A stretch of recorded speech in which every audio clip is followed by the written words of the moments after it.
بسم اللہ الرحمن الرحیم۔ السلام علیکم دوستو، آج میں آپ کے لیے ایک بہت ہی منفرد کہانی لے کر آئی ہوں۔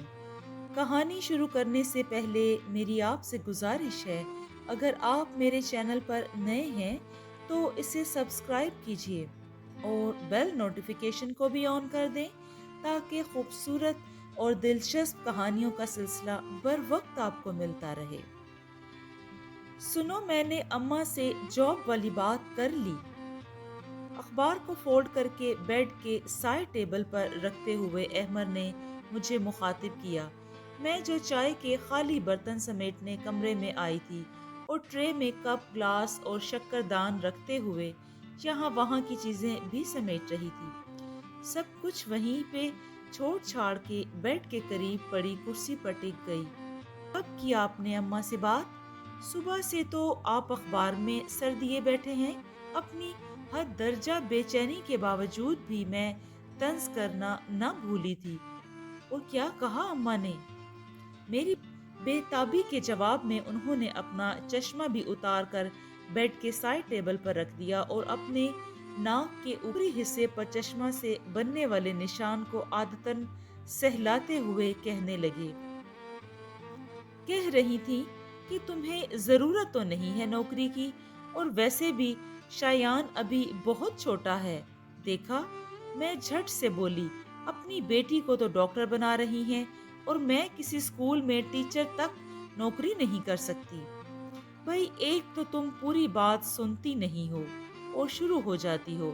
احمد نے جھلاتے ہوئے مجھے چپ کرایا، پھر ایک لمحے کو ٹھہر کر بولے، جب میں نے اماں کو بتایا کہ تمہیں آلیان ہی کے اسکول میں نوکری ملی ہے اور گرمیوں کی چھٹیوں کے بعد شایان کا بھی وہیں ایڈمیشن ہو جائے گا تو وہ بھی تمہارے ساتھ ہی چلا جایا کرے گا، تو انہوں نے کہا کہ جیسے تم لوگوں کی مرضی۔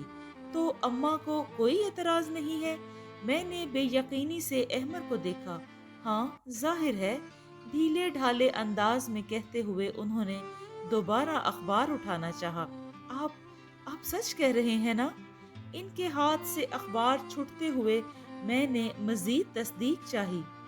جاؤ اماں سے خود پوچھ لو، بلکہ یہ اخبار مجھے دو اور جا کے اماں کا شکریہ ادا کرو۔ لیں، اب اس میں شکریہ ادا کرنے والی کون سی بات ہے؟ میں حیرت سے بولی۔ بھئی اماں خوش ہو جائیں گی، انہوں نے جیسے نرمی سے سمجھانا چاہا۔ ہاں، تاکہ وہ مجھے سمجھیں کہ جیسے میں ان کے حکم کی غلام ہوں۔ میں فٹ سے بولی، ارے تو ہفتہ بھر سے جان کیوں اٹکی ہوئی تھی تمہاری؟ میرے خیالات پہ انہیں تعجب ہوا۔ وہ تو ویسے ہی، میں نے چائے کے خالی برتن ٹرے میں اکٹھے کیے۔ ماں انکار کر دیتی تو مسئلہ ہو جاتا نا۔ چلو خیر، اب تو کوئی مسئلہ نہیں نا۔ اور میرے چہرے پہ پھوٹتی طمانینت ان کو جواب دے گئی۔ آپ کو کچھ اور تو نہیں چاہیے؟ میں نے کمرے سے نکلتے ہوئے پوچھا۔ نہیں، پر اماں سے پوچھ لینا، وہ اس وقت دوبارہ چائے پیتی ہیں، اور دیکھ لینا انہوں نے بلڈ پریشر کی دوائی لے لی ہے، کل بھی بھول گئی تھی۔ جی میں دیکھ لیتی ہوں۔ وہ مسرور سی کمرے سے نکل آئی۔ رات کو فون پہ ساری روداد میں چھوٹی بہن ندا کو سنائی۔ وہ لاہور میں رہتی تھی، لیکن موبائل فون کے نت نئے پیکیجز کی وجہ سے تقریباً روز ہی بات ہو جایا کرتی تھی۔ ویسے تمہاری ساس ہیں اچھی، میری ممی جی تو کبھی اتنے آرام سے نوکری کی اجازت نہ دیں۔ ہاں یہ تو ہے، میں خوشی سے چہکی۔ ویسے احمد تو کہہ رہے تھے کہ مجھے اماں کا شکریہ ادا کرنا چاہیے۔ کوئی ضرورت نہیں شکریہ وکریہ ادا کرنے کی، ندا ٹوکتے ہوئے بولی۔ ارے کوئی جائیداد کیا تمہارے نام کر دی ہے انہوں نے جو تم شکریہ ادا کرنے چلی ہو؟ کوئی ضرورت نہیں ہے اتنا سر پہ چڑھانے کی۔ وہی تو، میں جھٹ سے بولی، میں نے تو احمد سے کہہ دیا تھا کہ میں ان کے حکم کی غلام ہوں کیا؟ بہت اچھا کیا، ندا نے داد دی۔ سسرال والوں کو ویسے بھی ذرا فاصلے پر ہی رکھنا چاہیے۔ اور سنو عائشہ، وہ جو تمہاری ساس صاحبہ تمہیں مشورہ دے رہی ہے نا کہ تم اپنی بڑی ننند کے کپڑوں کو اپنے سائز کے مطابق کر لو، اسکول پہننے کے کام آئیں گے، اس پہ نہ کہیں عمل کر لینا۔ کیوں یار؟